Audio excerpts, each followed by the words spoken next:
¿Qué tal? Bienvenidos a esta edición especial de Casa de Nariño en línea, un espacio de servicio de la Presidencia de la República para todos los colombianos.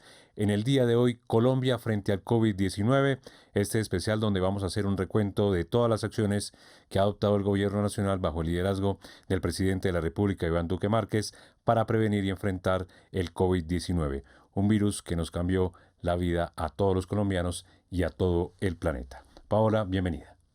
Gracias, Slobodan, y a todos los televidentes que hasta ahora se conectan con nosotros. Son muchas las medidas que ha tomado el Gobierno Nacional desde el inicio de la pandemia para proteger la vida y la salud de los colombianos. Asimismo, reactivar la economía de manera segura y responsable. Y una fecha importante que debemos recordar, el 17 de marzo precisamente de este año, el presidente de la República, Iván Duque Márquez, tomó una decisión muy importante y fue decretar el estado de emergencia precisamente para enfrentar el COVID-19. Esto dijo el mandatario de los colombianos. Ante las condiciones excepcionales que enfrenta el país, como presidente de la República y junto a todos los ministros del gabinete, hemos tomado la decisión de decretar el estado de emergencia, de conformidad con lo establecido en el artículo 215 de nuestra Constitución Política. Mañana anunciaré el conjunto de medidas económicas que acompañarán esta emergencia. Hoy sabemos que quienes corren el mayor riesgo son nuestros abuelos, son los colombianos que han dado toda su vida por sus familias, los que nos cuidaron cuando éramos niños. Por eso la primera medida de la emergencia está enfocada a protegerlos a ellos, a esas personas que están en nuestros corazones y que pueden ser las víctimas más afectadas por el coronavirus. Para proteger a nuestros abuelos, hemos decretado el aislamiento preventivo obligatorio a partir del viernes 20 de marzo a las 7 de la mañana. Hasta el 31 de mayo, todos los adultos mayores de 70 años deberán permanecer en sus hogares, salvo para abastecerse de bienes de consumo y de primera necesidad, utilizar servicios de salud, adquirir medicamentos y acceder a servicios financieros. Otra fecha importante para recordar, Slobodan y televidentes, es el 20 de marzo, cuando el presidente Iván Duque anunció que entraría en un aislamiento preventivo obligatorio todo el país para proteger la sociedad colombiana del COVID-19. Veamos. En función de sus análisis y de su criterio, hemos tomado decisiones drásticas pero urgentes para proteger la vida y la salud de los colombianos. Gracias a su trabajo, podemos advertir que en las próximas semanas tenemos la oportunidad colectivamente de quitarle velocidad al coronavirus. Por esto, en desarrollo del estado de emergencia, aplicaremos un aislamiento preventivo obligatorio para todos los colombianos desde el próximo martes 24 de marzo a las 23:59 horas hasta el lunes 13 de abril a las 0 horas. Esta decisión no suspende ni de ninguna manera altera los simulacros de aislamiento preventivo que se encuentran en curso. Esta medida busca que como sociedad nos protejamos, garantizando el abastecimiento de alimentos, el acceso a los medicamentos, la adecuada prestación de los servicios públicos esenciales, así como de aquellas indispensables para el funcionamiento de la sociedad. Recordemos cuáles han sido las medidas adoptadas por parte del Gobierno Nacional para enfrentar el COVID-19. El 2020 fue un año histórico para el mundo entero. El COVID-19 cambió la forma de ver la vida, de vivirla. El gobierno del presidente Iván Duque enfrentó la emergencia desde su aparición. Estado de emergencia. El 17 de marzo, el presidente de la República, Iván Duque, declara estado de emergencia económica, social y ecológica en todo el territorio nacional. A través del decreto 417 y gracias a las proyecciones suministradas por el Instituto Nacional de Salud, se identificó que el 34,2% de la población sería la más propensa a contraer el virus y aquel que requeriría de mayor atención. Con el estado de emergencia o de excepción, el presidente tuvo 30 días para expedir de manera inmediata diferentes decretos en virtud de la defensa y la seguridad nacional. Cierre de aeropuertos. Con el decreto 439, el gobierno suspendió el desembarque con fines de ingreso o conexión al país de pasajeros procedentes del exterior por vía aérea. La medida empezó a regir el 23 de marzo y dio inicio a los vuelos humanitarios para facilitar el ingreso de connacionales al país. Caballeros, confirmamos la distancia, por favor. Aislamiento preventivo obligatorio. El 22 de marzo, el presidente de la República expidió el decreto 457 del 2020, que anunciaba al país el inicio del aislamiento preventivo obligatorio, que regiría a partir del 25 de marzo. En él se evidenciaban 34 excepciones, dentro de las que se encontraba el personal de salud, de los servicios de call center, las comunicaciones y toda la cadena de abastecimiento. Uso del tapabocas obligatorio. La obligatoriedad del tapabocas se hizo de manera gradual en el país. Para el 4 de abril, su uso en el transporte público se convirtió en un requisito para poder ingresar al sistema. A la medida, en este sector se le sumaron las zonas comerciales, las personas con sintomatología respiratoria, la población en riesgo, los adultos mayores de 70 años, las personas con enfermedades cardiovasculares y con enfermedades que comprometían el sistema inmunológico, cáncer, VIH y las enfermedades respiratorias crónicas, hasta llegar al día en que los colombianos lo utilizaron con obligatoriedad. Aumento de camas UCI.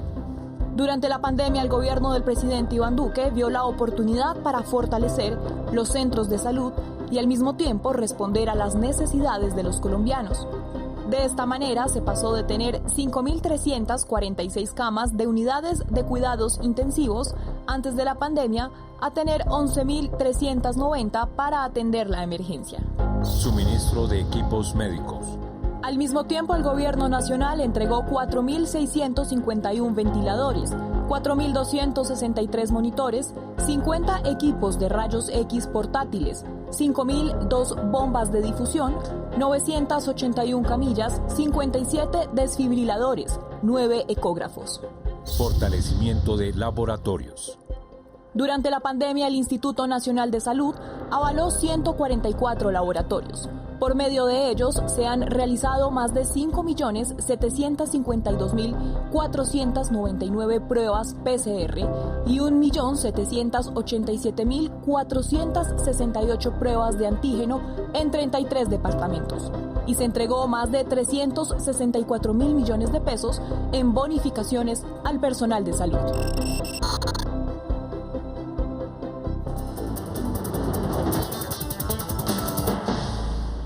Y avanzamos en este especial de Casa de Nariño en línea con un invitado muy especial. Se trata del viceministro de Salud, el doctor Luis Alexander Moscoso. Viceministro, gracias por atendernos. Bienvenidos a este especial de Casa de Nariño en línea. Y quiero arrancar esta entrevista preguntándole cuál fue ese principal reto que tuvo el gobierno nacional cuando pues nos enteramos y oficializó el presidente de la República que había que tomar medidas frente a la pandemia. Un tema muy complejo, si ustedes recuerdan en marzo cuando empezaron a visualizarse en el mundo desde febrero, las proyecciones para Colombia eran dantescas. Un día podían haber lo que se proyectaba es que podían existir 1 millón de casos y requerirse 200.000 unidades de cuidado intensivo y la pérdida de vidas gigantesca. Un panorama aterrador, un panorama para el cual pues se tomaron las medidas desde un comienzo. La primera medida fue la medida de cerrar los vuelos, internacionales, hacer las cuarentenas. Posteriormente se implementó la medida de aislamiento obligatorio preventivo, esto con un objetivo, el principal, minimizar la cadena de contagios y retrasar esa evolución terrible proyectada de la enfermedad. Pero mientras tanto, pues había que prepararnos al país. Esto cogió al mundo, incluyendo a Colombia, en unas condiciones, y si bien Colombia estaba mucho más avanzado en muchas cosas que otros países, de todos modos las capacidades instaladas nuestras eran muy bajas para poder atender esta pandemia. Entonces, trabajando en prepararnos lo primero es prepararnos en la capacidad diagnóstica, sin saber que las personas tenían la enfermedad muy compleja. En ese momento, en febrero, el gobierno fue el primero, este país fue el primero en tener un laboratorio certificado, pero teníamos una capacidad de hacer 600 muestras día y la teníamos solamente en Bogotá. Había que preparar la capacidad diagnóstica. Si bien nuestra capacidad hospitalaria era buena, nuestras unidades de cuidado intensivo, algo más de 5.350, era buena comparada con el mundo, pues para las proyecciones totalmente insuficiente, pero también íbamos a tener un aislamiento. ¿Cómo íbamos a atender a las personas durante el aislamiento? ¿Cómo íbamos a hacer para que las personas conocieran la enfermedad, adoptaran mecanismos y actitudes responsables y preventivas con la enfermedad? Adicionalmente, cómo preparábamos al país, cómo proyectábamos el país para todos estos protocolos y estas nuevas formas, unas nuevas formas de vida, una preparación compleja. Este fue un momento inicial y con el gobierno nacional, a cabeza del señor presidente y el señor ministro, se realizó un plan de trabajo para disminuir el contagio, disminuir la mortalidad, pero también para disminuir los efectos sociales, porque éramos conscientes de que los aislamientos iban a tener algunas consecuencias sobre la sociedad, el empleo, la pobreza, circunstancias muy complejas, el valor de país, el esfuerzo de la gente. Entonces se empezó en un trabajo complejo, en la medida en que fuimos ganando estas 4 cosas: apoyo diagnóstico, mejor capacidad hospitalaria, mejor capacidad ambulatoria. Teníamos ya protocolos definidos y las personas fueron adhiriéndose a esos mensajes que colocamos y fuimos capacitándole y formándose. Fuimos ganando competencia y se cambió a un aislamiento flexible. Se empezaron con los sectores que más necesitaba el país para su funcionamiento, luego por los sectores en los cuales menos impacto tenía la propagación de enfermedad, y fuimos progresando a medida que íbamos ganando competencias, que íbamos ganando capacidades, íbamos generando una mayor actividad productiva, pero también eso traía un efecto contrario, es que íbamos teniendo aumento de casos, siempre con capacidad de atenderlos. Nunca tuvimos incapacidad de atenderlo. No fue fácil, pero se fue dando paulatinamente. Sabíamos también igualmente que cuando se iban presentando casos íbamos a tener personas sintomáticas, asintomáticas, pero también otras que no detectaríamos, y éramos conscientes que eso fue generando un número importante de personas infectadas que en algún momento pues generaban inmunidad. Así evolucionamos hasta el mes de julio, cuando tuvimos el pico más alto de contagios, producto de una ciudadanía mejor adherida a medidas, unos mejores protocolos, ya una capacidad diagnóstica muy grande, una capacidad de atención importante. Fuimos avanzando, se dio una curva de descenso importante hasta mediados de septiembre. Luego cambiamos de fase, cambiamos a un aislamiento selectivo. Este aislamiento selectivo trasladamos o compartimos la responsabilidad con los ciudadanos, con la responsabilidad de cuidarse. Desafortunadamente algún sector de la ciudadanía lo tomó como que el virus había desaparecido, y acompañado a eventos y días complejos como el Día del Amor y la Amistad, los partidos de Colombia, la Semana de Niños, pero también todos los temas asociados a apertura de mayores sectores, nos generó que esa curva de descenso que tuviéramos se estancara. Tuvimos también en ese momento un aumento de capacidad diagnóstica, por lo cual se ve algo más de casos, pero las pérdidas de vida, que desafortunadamente es un medidor, estaba estable. En esa condición llevamos cerca de 12 semanas. Entonces, un trabajo muy fuerte, un trabajo complejo, que avanzamos. Por ejemplo, la capacidad diagnóstica Un laboratorio de 600 pruebas. Hoy tenemos más de 144 laboratorios que hacen pruebas PCR y más de 250 que hacen pruebas de antígenos. Tenemos una capacidad superior a 100.000 pruebas día, una de las capacidades más grandes del mundo. Unidades de cuidado intensivo, pasamos de tener 5.350, hoy tenemos más de 11.500. En 6 meses duplicamos la capacidad que había producido el país en 30 años, capacidad de atender a las personas en casa. El año pasado, en todo el año pasado, se hicieron 150.000 consultas entre telemedicina, atención domiciliaria, teleasesoría, que ya para el mundo era un número alto, 150.000 en todo el año. Paula, le escucha y le ve el viceministro de Salud, Luis Alexander Moscoso. Viceministro, quisiera preguntarle, enfatizar cómo fue el tema de la adquisición de ventiladores, porque en ese momento cuando arrancó la pandemia había mucha lucha entre países por conseguir ventiladores para poder, digamos, de alguna otra manera solventar esta pandemia que se nos venía encima. ¿Cómo fue esa adquisición? Muy compleja, muy compleja. Inmediatamente el señor presidente se inició un proceso de contacto internacional, algunas cosas país a país, proveedor a proveedor, revisando toda la capacidad, un proceso licitatorio amplio, primero por el Ministerio de Salud y luego por la unidad de gestión de riesgo y el FOME. Un trabajo muy fuerte, fuimos de los primeros países que logramos adquirir una buena cantidad de ventiladores, y los ventiladores nos permiten y nos soportaron ese aumento tan importante de camas, casi 6.000 camas nuevas. Eso significa un esfuerzo, pero también hicieron compra algunas las entidades territoriales, pero no es solamente ventiladores, monitores, bombas de infusión, equipos de rayos X, ecógrafos, camas, camillas, desfibriladores, toda una serie de elementos para que los colombianos pudieran tener unas unidades de cuidado intensivo que pudieran atenderlo y ningún colombiano pudiera decir no tuve la capacidad de atenderme. Señor viceministro, hablemos ahora de ese trabajo conjunto que hizo el gobierno nacional con alcaldes, con gobernadores y con otras entidades del Estado también y de otros sectores sociales para enfrentar la pandemia. Y también se lo pregunto porque usted también recorrió el país visitando mandatarios, hablando con la gente. ¿Qué nos puede contar? Yo creo que uno de los temas positivos que ha mostrado el país es el tema de gobernanza.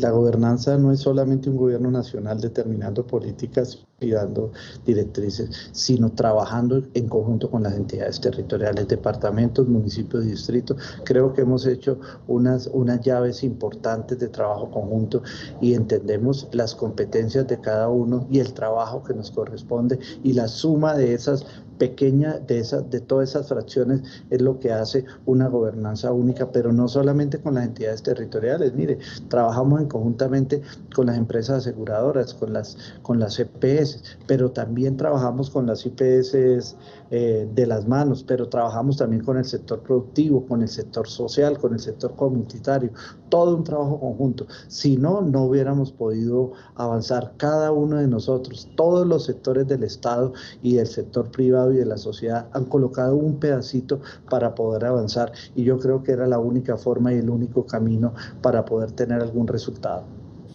Viceministro, ¿por qué es importante el pago histórico? Hablo puntualmente del pago anticipado de millonarios recursos a las EPS y también el pago a los médicos. Cuéntenos un poco sobre esto en medio de la pandemia, ¿por qué fue tan clave?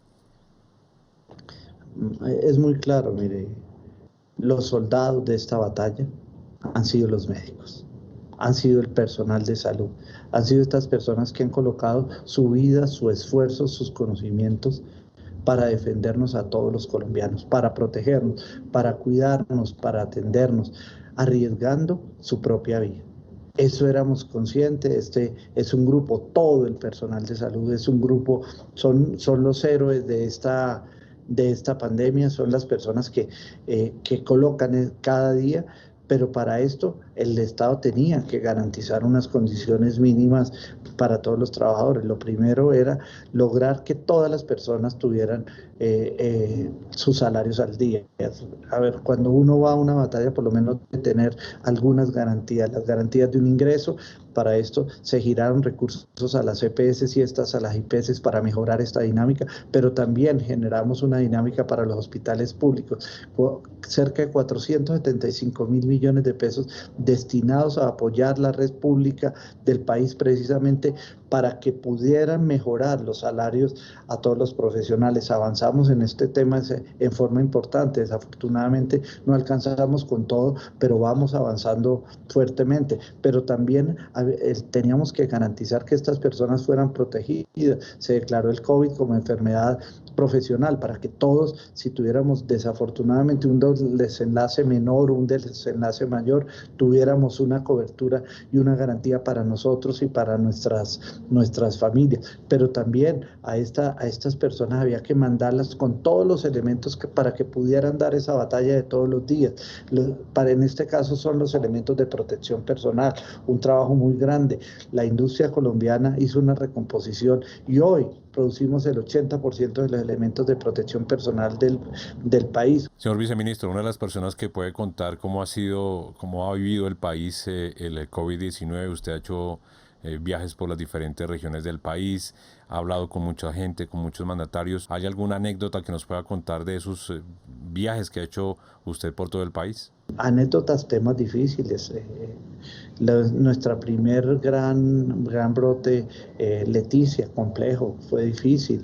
Aviones, traída, equipos, elementos. Barranquilla se aceleró rápidamente y tuvimos que tener capacidad de respuesta, volar a las 5 de la mañana en un DC-3 encima de los equipos para llevarlos a Barranquilla para que los pudieran instalar, desempacar, llevar los personales y los técnicos para que en 8 horas estuvieran instalados y para que en 12 horas un colombiano, un barranquillero pudiera tener ese equipo y no sufriera la necesidad y no tuviera esa angustia de tener dificultad respiratoria y no poder tener un equipo que le ayudara.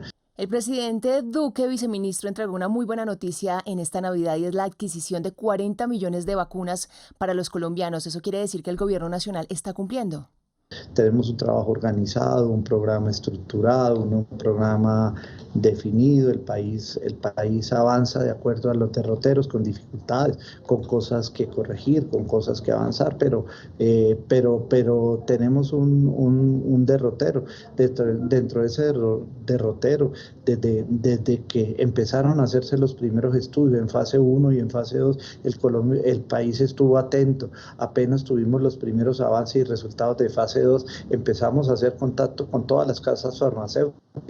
Hoy tenemos contacto con casas farmacéuticas en fase 2 del proceso de investigación. Cuando empezaron a tener los primeros resultados de fase 3, nosotros ya teníamos los contratos pro forma y los acercamientos con estas entidades y empezamos a hacer un trabajo de muchos meses, un trabajo conjunto desde Presidencia, Hacienda, Ministerio de Salud, Ministerio de Comercio, todos trabajando fuertemente para la vacuna. Doctor Luis Alexander Moscoso, viceministro de Salud, muchísimas gracias por estar aquí en este especial de Casa de Nariño en Línea y muy amable por ese mensaje que debe llegar a todos los colombianos de cuidarse y sobre todo más en estas fiestas de fin de año, así haya anuncio de vacuna para el próximo año.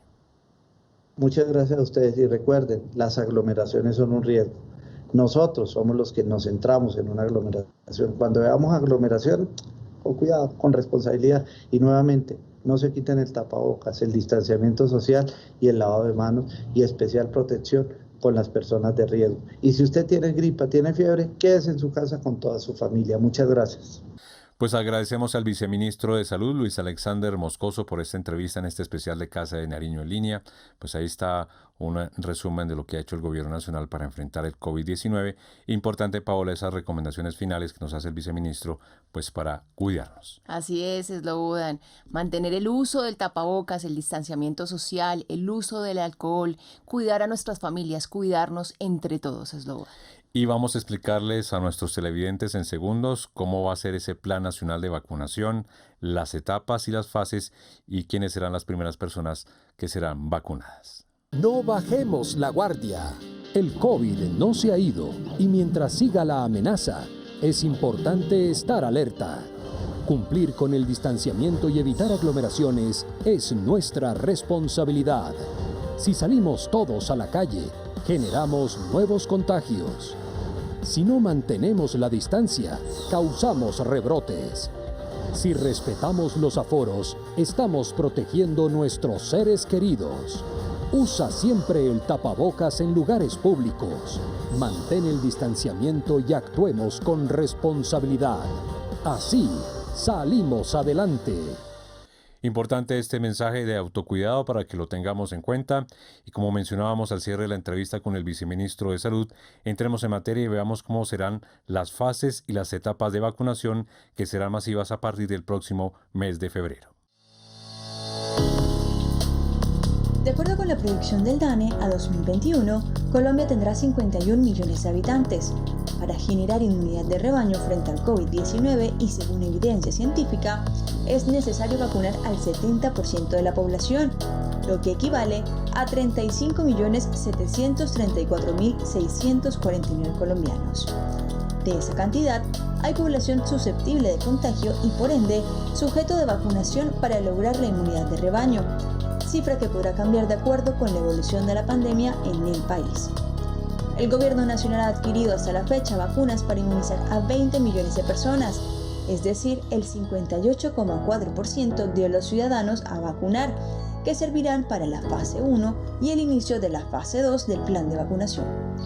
En este proceso Colombia tendrá 5 etapas. Primera fase. Etapa 1. Trabajadores de la salud y apoyo a primera línea, así como mayores de 80 años que representan el mayor riesgo. Etapa 2. Población de 60 a 79 años y trabajadores de la salud de segunda y tercera línea. Etapa 3. Población de 16 a 59 años con comorbilidades, profesores de básica primaria y secundaria y personal de las fuerzas militares y policía. Segunda fase. Etapa 4. Cuidadores institucionales y población en ocupaciones y situaciones de riesgo. Finalmente está la etapa 5. Población entre 16 y 59 años libres de comorbilidades. Ahora les vamos a contar cómo va a ser la primera fase de vacunación en Colombia. Aquí va en el siguiente video. El Plan Nacional de Vacunación tiene como objetivos, en su primera fase, reducir la mortalidad y la incidencia de los casos graves por COVID-19, así como proteger a los trabajadores de la salud, mientras que en su segunda fase está reducir el contagio para generar inmunidad de rebaño. En el grupo poblacional con comorbilidades ya se encuentran plenamente identificadas las personas a las cuales se les aplicará el biológico, que suman 5.334.153 pacientes con enfermedades hipertensivas, diabetes, insuficiencia renal, EPOC, asma, VIH, cáncer, tuberculosis, hepatitis C y obesidad. Además, 7.644.171 personas de 60 años en adelante y 1.217.971 trabajadores de la salud, incluido el personal de apoyo logístico, hacen parte del grupo priorizado para la primera fase de vacunación. Los estudios y pruebas realizadas con las candidatas a vacunas y las ya aprobadas por agencias reguladoras han sido en mayores de 16 años y no se han incluido mujeres en estado de gestación. Por esta razón, en Colombia los menores de 16 años y las mujeres gestantes no serán sujetos de vacunación en primera instancia, hasta tanto exista evidencia científica que garantice la seguridad de la vacuna en estos grupos. Paola, y también es importante conocer con más detalles cómo va a funcionar y qué es el Plan Nacional de Vacunación. Recordemos que el gobierno colombiano aseguró 40 millones de dosis de vacunas contra el COVID-19. Veamos este informe. El Gobierno Nacional presentó el Plan Nacional de Vacunación contra el COVID-19. En este se anunció que para 2021 el país compró 40 millones de dosis de biológicos que permitirán la inmunización de 20 millones de colombianos, teniendo en cuenta que la vacuna requiere 2 dosis por persona.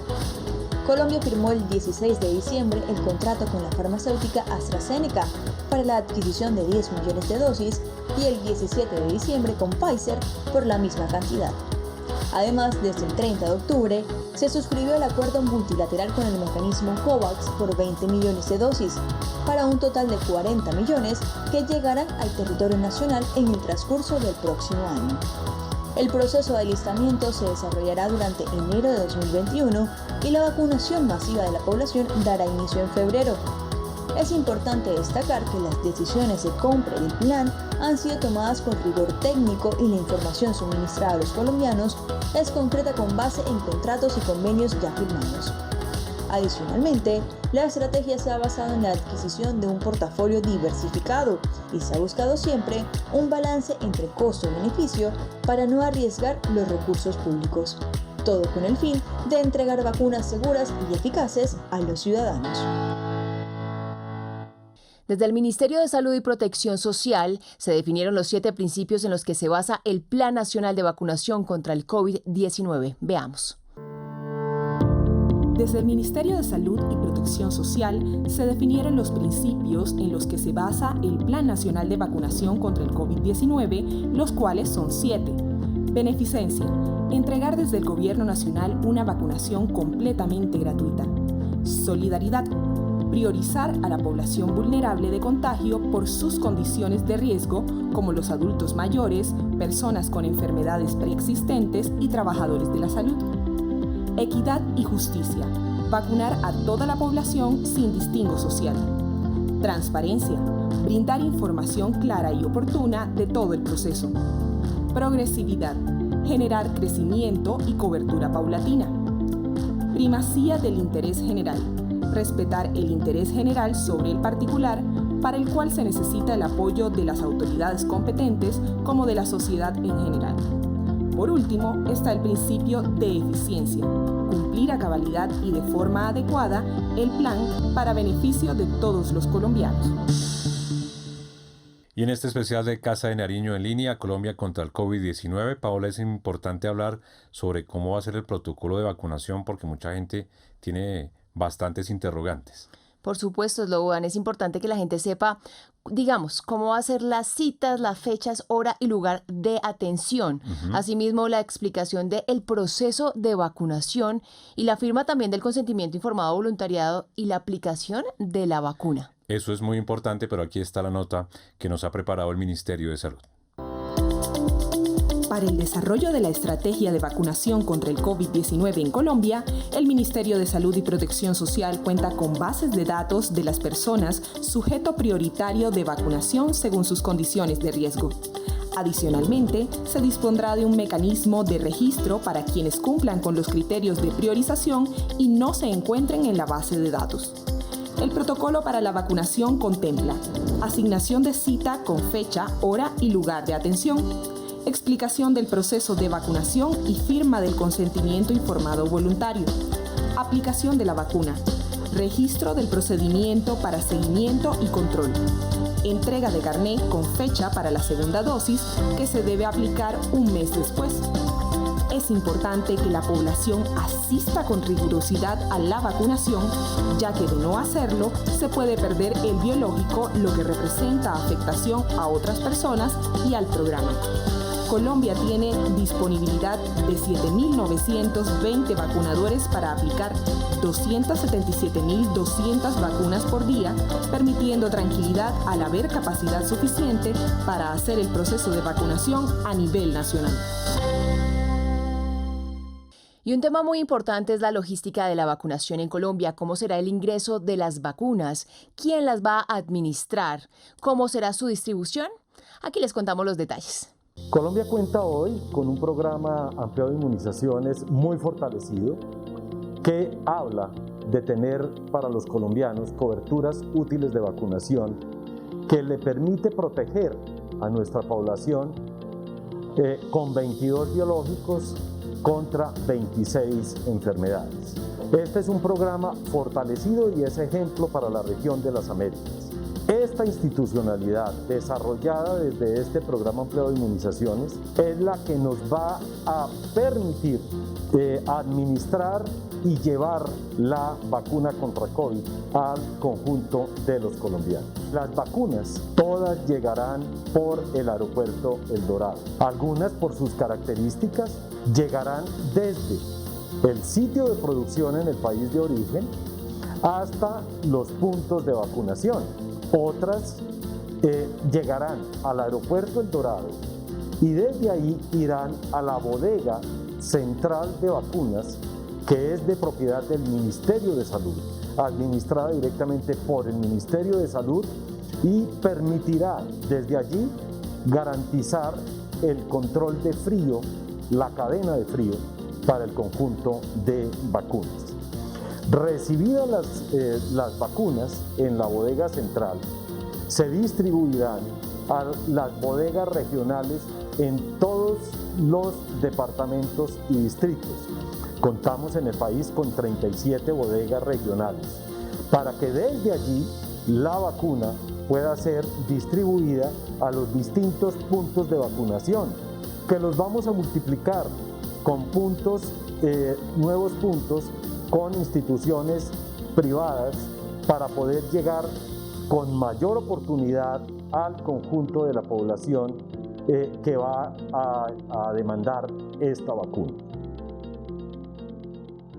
Y un dato muy interesante para rescatar es que existen dos tipos de vacunas contra el COVID-19, las que requieren congelación y las que no. Aquí les contamos en este video del Ministerio de Salud de qué se trata. Existen dos tipos de vacunas contra el COVID-19, las que requieren ultracongelación y las que no.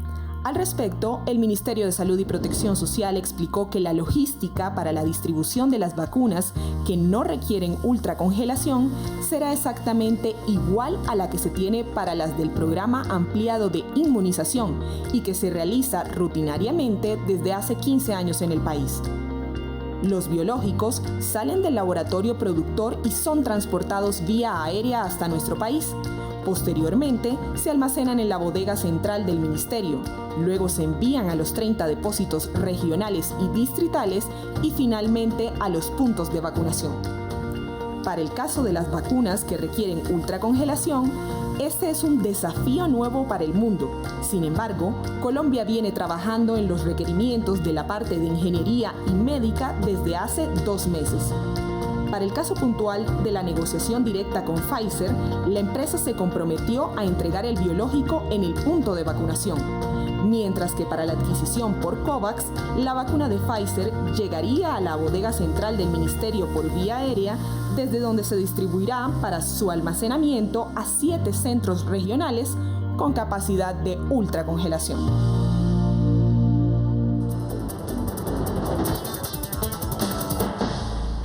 Y avanzamos en este especial de Colombia frente al COVID-19 para destacar esos programas sociales que ha impulsado el Gobierno Nacional en cabeza del presidente Iván Duque. Y un programa muy importante es el PAEF, el Programa de Apoyo al Empleo Formal, y a sus programas complementarios. Recordemos, Paola, que diariamente el presidente de la República, Iván Duque, destaca una empresa que ha recibido el beneficio del Gobierno Nacional y a su vez este beneficio vincula a sus empleados. Recordemos que este PAEF fue creado en mayo de 2020 a través de la expedición del decreto 639. Un programa histórico para Colombia definitivamente es Slobodan, que ha subsidiado el pago de la nómina a las empresas con recursos que a la fecha ascienden a 4,6 billones de pesos. Un programa que ha ayudado a la reactivación del país de manera segura en medio de las dificultades de esta pandemia. El Programa de Apoyo al Empleo Formal PAEF y complementarios se creó en mayo de 2020 con la expedición del decreto 639, permitiendo que por primera vez en Colombia se subsidie el pago de la nómina de las empresas con recursos que a la fecha ascienden a 5,1 billones de pesos, representados en 4,9 billones para el PAEF, 189.000 millones de pesos al pago de la prima de servicios y 56.000 millones de pesos en el programa de apoyo a trabajadores suspendidos o licencia no remunerada. El subsidio a la nómina otorga inicialmente el 40% del salario mínimo, es decir, 351.000 pesos por trabajador, y a los empleadores de los sectores turístico y gastronómico, artístico y de recreación se les brinda una ayuda de 438.000 pesos, es decir, el 50% de un salario mínimo. Los demás sectores reciben 351.000 pesos para los hombres, es decir, el 40% de un salario mínimo, y 438.000 pesos, lo que representa el 50% de un salario mínimo para sus empleadas mujeres. En tiempo récord, en 10 días para ser exactos, el gobierno hizo realidad la operación del programa, que inicialmente proyectó la realización de 3 ciclos, luego se prorrogó una más y hoy se encuentra ampliado hasta marzo de 2021. A la fecha, los resultados del subsidio a la nómina son los siguientes: desembolsos por 5,1 billones de pesos, empleos protegidos 3,38 millones, empresas beneficiadas 134.000 en todo el país. Regiones con más recursos entregados han sido Bogotá, Antioquia, Valle del Cauca, Cundinamarca, Atlántico, que consolidan el 79,9% del total de recursos entregados. Los sectores que más han accedido al programa son comercio, manufactura, construcción, alojamiento y servicios de comida.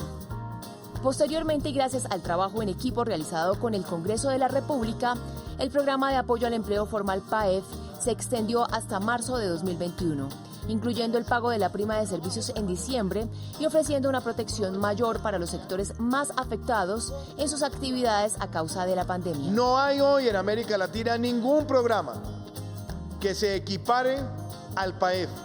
Con este panorama fortalecido, el 16 de noviembre, el Gobierno Nacional abrió su nueva temporada de convocatorias, permitiendo a los empleadores acceder a 3 auxilios de nómina correspondientes a septiembre, octubre y noviembre, logrando que hasta el 27 de noviembre se recibieran 240.000 postulaciones desde todas las regiones del país. Actualmente y en desarrollo del cronograma de pagos, el Gobierno Nacional viene realizando desde el 15 y hasta el 30 de diciembre el pago de los recursos a los empleadores cuya postulación cumplió con los requisitos del programa, que son estar al día en el pago de salarios y de seguridad social de sus trabajadores por los cuales se realiza la postulación y haber tenido una disminución de ingresos en por lo menos un 20% en relación con los ingresos registrados del año anterior.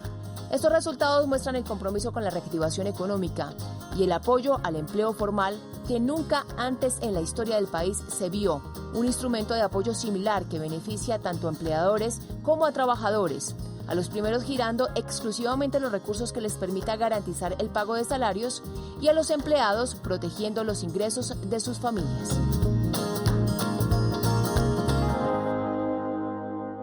Para que ustedes conozcan un poco más sobre el PAEF, aquí les vamos a mostrar un ejemplo de una empresa que se vio beneficiada con este gran programa. Nos dedicamos a la manufactura, la fabricación de medias, calcetines, media pantalón. Este proyecto de empresa se creó hace 18 años con el ánimo de tener nosotros una alternativa frente a nuestros empleos. Las personas que estamos en la empresa en la actualidad son 3 de planta, hay 2 temporales, están beneficiadas las 3 personas de planta. Queremos traer una persona que nos hace falta, que es de perfil técnico, que estaría posiblemente beneficiada en el PAEF. PAEF significa una bendición en estos momentos de crisis, en donde los mercados están creciendo a un ritmo lento, pero que se ve una reactivación y que hemos mantenido empleos durante 8 meses. Esto nos ayuda enormemente, gastos de la misma empresa, etc. Yo quiero invitar a todo el mundo que no se detenga en el gasto, porque del gasto viven muchas familias. Vive el tendero de la esquina, vive el señor que hace los zapatos, etcétera, etcétera. Eso genera una economía que a todos nos beneficia. Y en medio de la pandemia, el Gobierno Nacional ha impulsado 2 programas importantes, fundamentales. Estamos hablando de ingreso solidario y también de la compensación del IVA. Veamos más detalles de estas 2 importantes iniciativas. Prosperidad Social ha estado a la vanguardia de las estrategias del Gobierno Nacional por mitigar el impacto social de la pandemia por COVID-19. La entidad recibió la administración de los programas de transferencias no condicionadas, ingreso solidario, compensación del IVA y Colombia Mayor. se creó el programa Ingreso Solidario, la transferencia monetaria no condicionada a la población en pobreza y condición de vulnerabilidad, con el objetivo principal de aminorar los impactos negativos generados por la emergencia sanitaria. Para acceder no se necesitó inscribirse ni participar de sorteos. Al programa ingresaron 3 millones de hogares en condición de vulnerabilidad que no contaban con un subsidio o transferencia monetaria del gobierno nacional.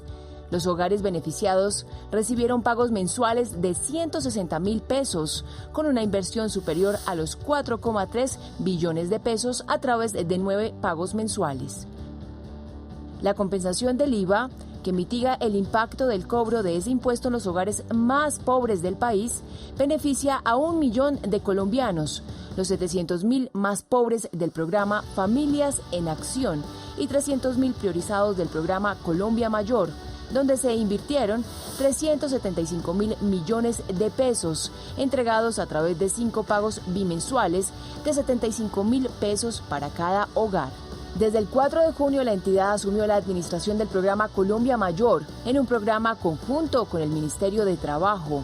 Cerca de 1,7 millones de adultos mayores de toda Colombia recibieron 12 pagos, los 3 primeros por 80.000 pesos y los demás por 160.000 pesos, autorizados por el Gobierno Nacional. Este año se invirtió 2,8 billones de pesos con el objetivo de proteger a los adultos mayores cuyo ingreso mensual no supera el medio salario mínimo. El trabajo de la reactivación económica ha sido clave en medio de la pandemia. Estrategias como Madrúguele a la Navidad, el Gran Finde o los días sin IVA han sido muy importantes para la economía del país. Conozcamos más de estas estrategias y de su impacto en la reactivación económica. El nuevo compromiso por Colombia es la estrategia del Gobierno Nacional para la reactivación de la economía después de los efectos del COVID-19.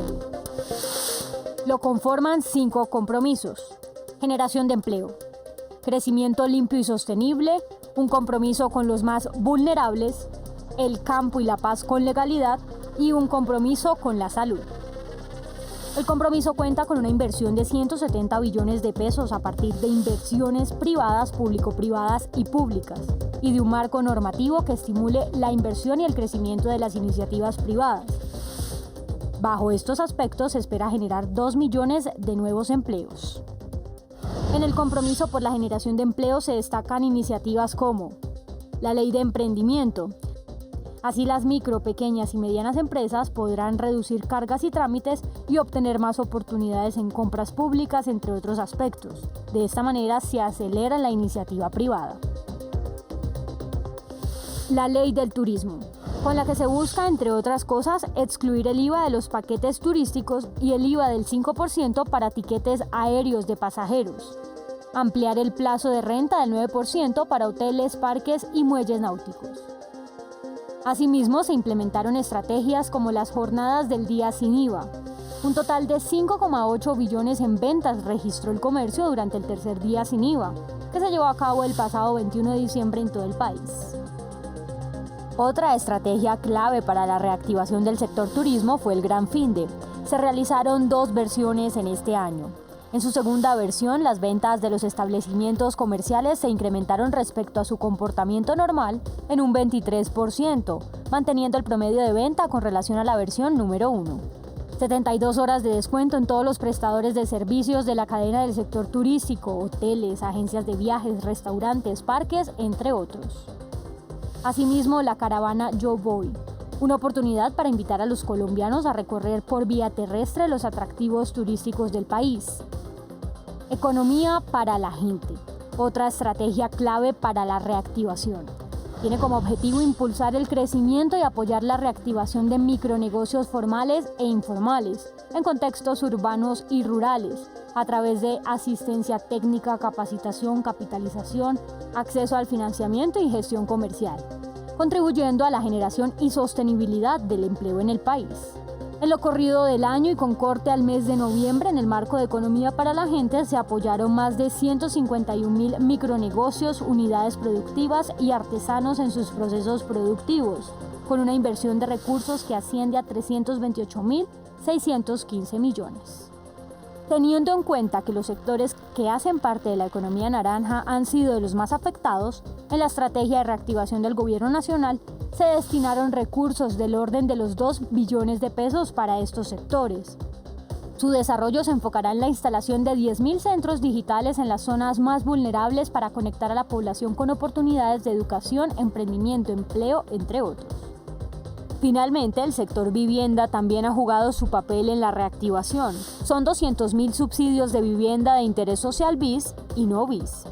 De este paquete de subsidios ya se han asignado 30.545 subsidios BIS y 4.726 subsidios no BIS.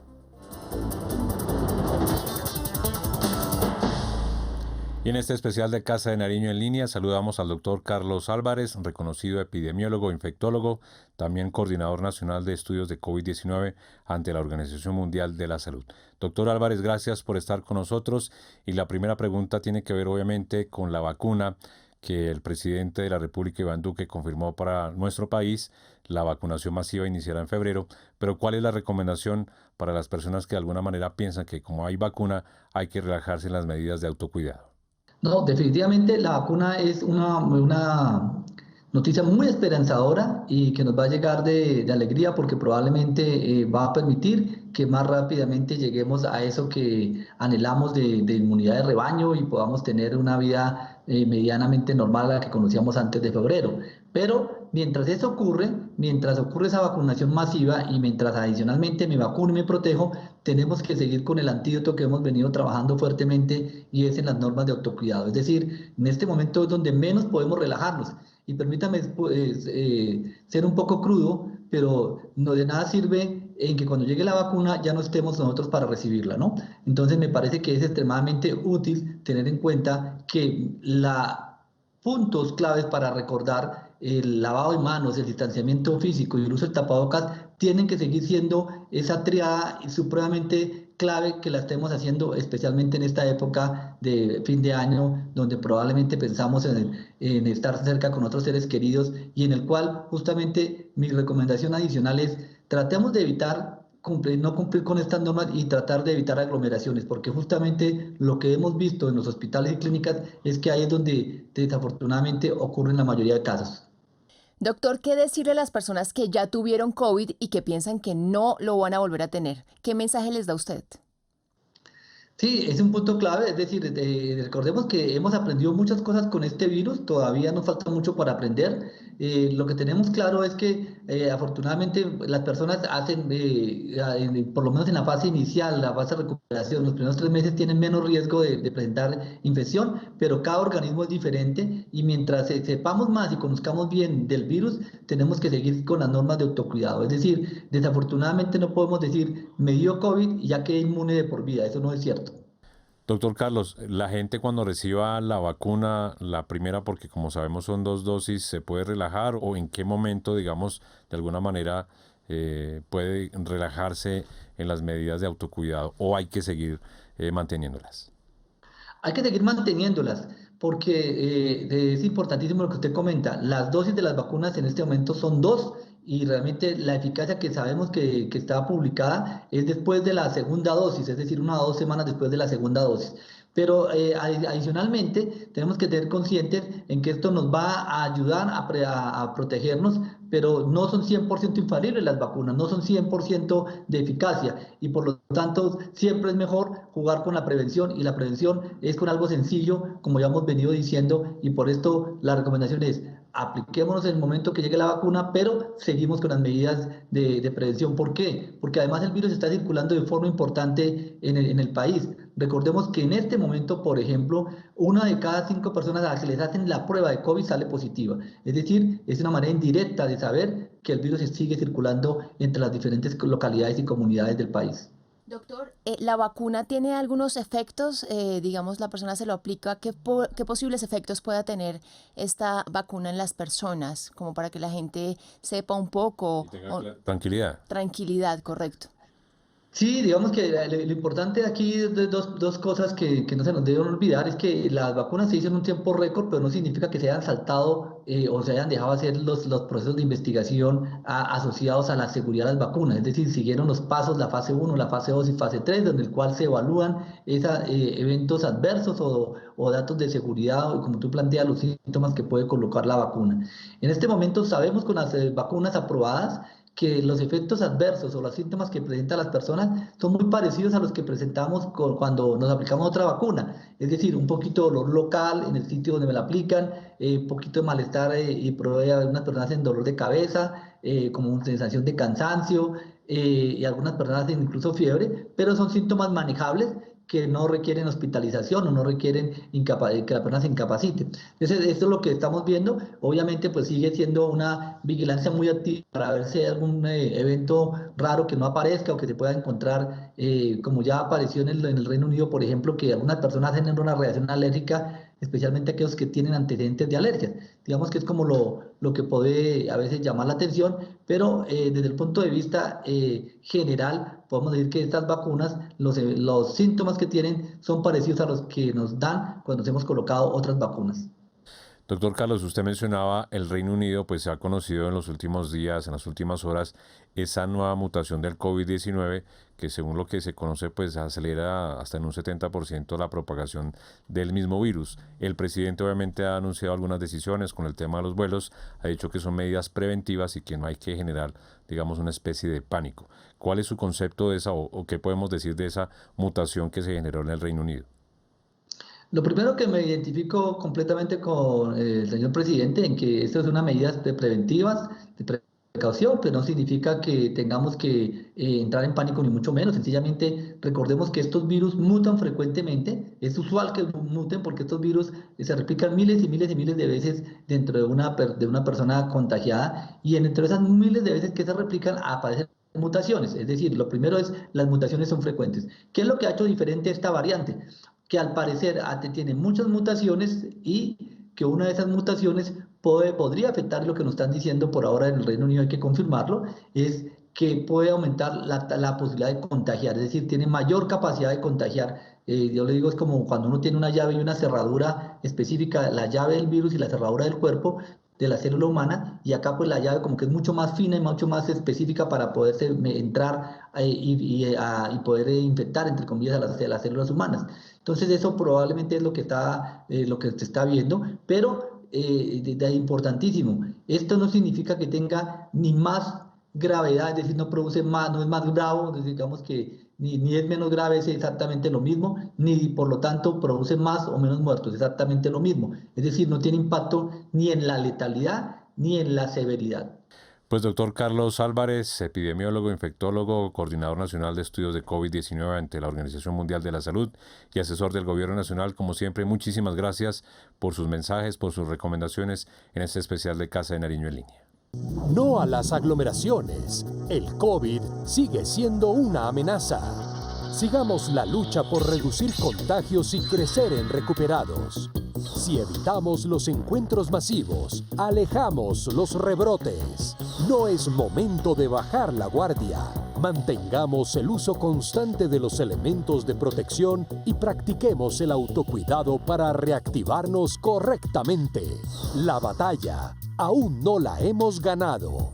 Y en esta pandemia debemos resaltar la innovación del Gobierno Nacional para comunicar mejor todos los anuncios, las acciones y las medidas del Gobierno Nacional en su lucha contra el COVID-19. Hay que recordar que la Organización Panamericana de la Salud destacó la importancia del espacio pedagógico de prevención-acción, así lo manifestó Gina Tambini, quien es representante en Colombia de la Organización Mundial de la Salud y también de la Organización Panamericana de la Salud. Esto dijo. Colombia está dando ejemplo al resto de los países de la región de las Américas y del mundo.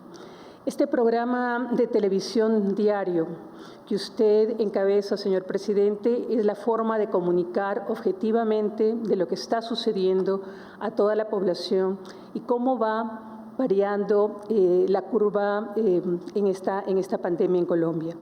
Y llegamos al final de este especial Colombia frente al COVID-19.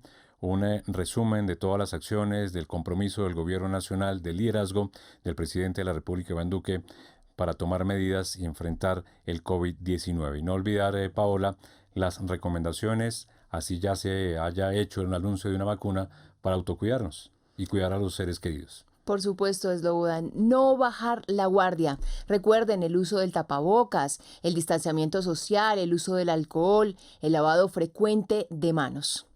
Este es un trabajo de la Consejería para la Información de Prensa de la Presidencia de la República. Gracias por estar con nosotros. Les deseamos un feliz 2021 para todos.